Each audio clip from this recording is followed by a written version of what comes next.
Did you ever hear the tragedy of Watkin's Folly? I thought not.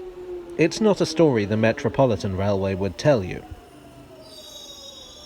When the Metropolitan Railway, now the Metropolitan Line, opened in 1863 from Paddington to Farringdon, it was an instant success, the first subway in the world. As we now know, the concept of a subway for urban transportation is a winner, and London would of course wind up with an enormous network of underground lines.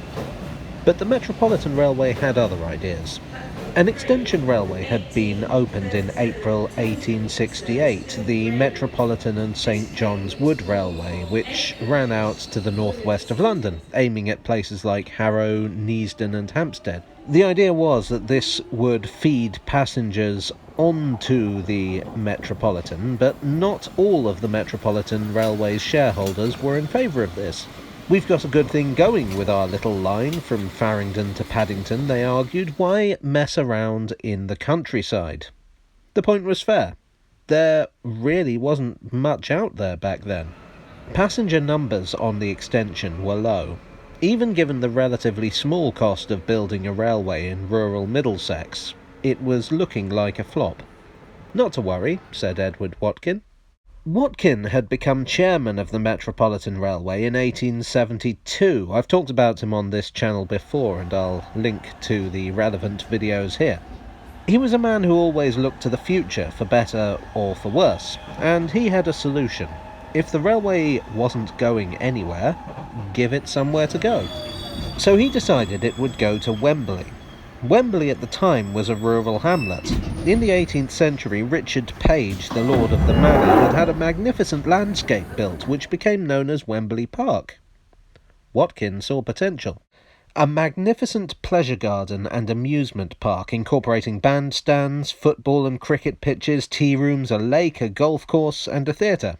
Served, of course, by a brand new station, just a short train ride from Baker Street. But for the crowning glory, Watkin looked for inspiration, not for the first time, across the Channel. In 1889, the World's Fair had been held in Paris, and at its entrance was a magnificent tower constructed by the engineering firm run by Gustave Eiffel. This was the tallest structure in the world, and while it had its detractors, it had become hugely popular around the world. It was originally only intended to stand for 20 years, but I think they might have left it up a little bit longer. Good idea, thought Watkin. Anything the French can do, the British can surely do better. And so the plan was hatched to build a new, bigger, better structure that would surpass the Eiffel Tower in every way. In fact, Watkin originally invited Gustave Eiffel to design it, but the engineer turned him down on patriotic grounds. Undeterred, Watkin invited architects to submit their own ideas. Various concepts were proposed, from parachute rides to hanging gardens. Several proposed a spiral structure with a railway running up it. Some were simple, some extravagant. Some avant-garde, some drawing inspiration from history. All made much of the concept of electric lighting, a technology worthy of the 20th century. The scheme eventually chosen was one by the firm of Stewart, McLaren and Dunn. This would have been 150 feet taller than the Eiffel Tower. It was to be an 8-legged structure and would include theatres, conservatories, ballrooms, an observatory, and even a sanatorium at the top. It was an ambitious scheme. Too ambitious, in fact. Watkin had hoped to raise funds for the tower by public subscription, but this didn't materialise. So the plan was scaled back. The tower would now only have 4 legs and be reduced in height. Still taller than the Eiffel Tower, though. Actually, it would even have dwarfed the modern Shard. Watkin went ahead and formed the International Tower Construction Company to, construct the tower. The foundations were laid in 1892 and the park opened in 1894, with the tower still under construction. The park was, initially at least, a success. The tower, even though incomplete, was still a draw. In fact, it was possible to pay to climb the structure. But the popularity was short-lived. Once the novelty wore off, visitor numbers to the tower declined. Fundraising was a slow process, with only £27,000 of the required £220,000 raised, and construction fell behind schedule. Another problem arose. The foundations had been devised for an 8-legged structure, not the 4-legged one that was built, and the tower began to sink. It was all too much for the construction company, which wound up in 1899, leaving the tower far from finished. Indeed, the tower got no further than its first stage, 154 feet in height. In 1902 it was declared unsafe and closed to the public.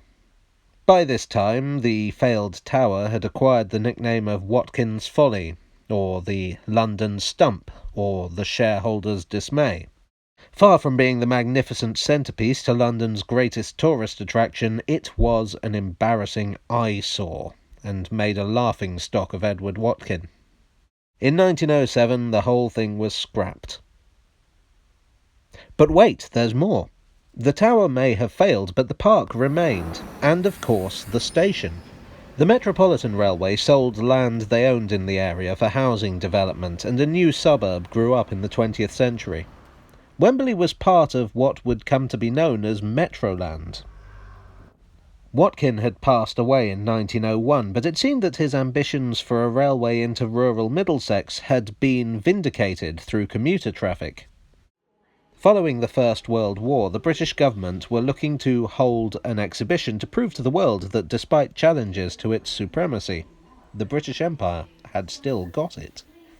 And as it happened, there was a big flat space in Wembley ideal for the purpose, so they bought up the park and built the British Empire exhibition there in 1924. This was an impressive display showcasing the very best that the Empire had to offer. The Metropolitan Railway not only brought visitors, but had their latest electric locomotive on display, as part of the Palace of Engineering. Most notably, though, there was to be a sports ground, the brainchild of the Prince of Wales. This was known as the Empire Stadium. While this was intended to be demolished along with the rest of the exhibition, it was decided to keep it as a national sports ground. Where Watkin had been defeated in building his tower, the Empire Stadium had two, and became in many ways the icon that Sir Edward had wanted his tower to be.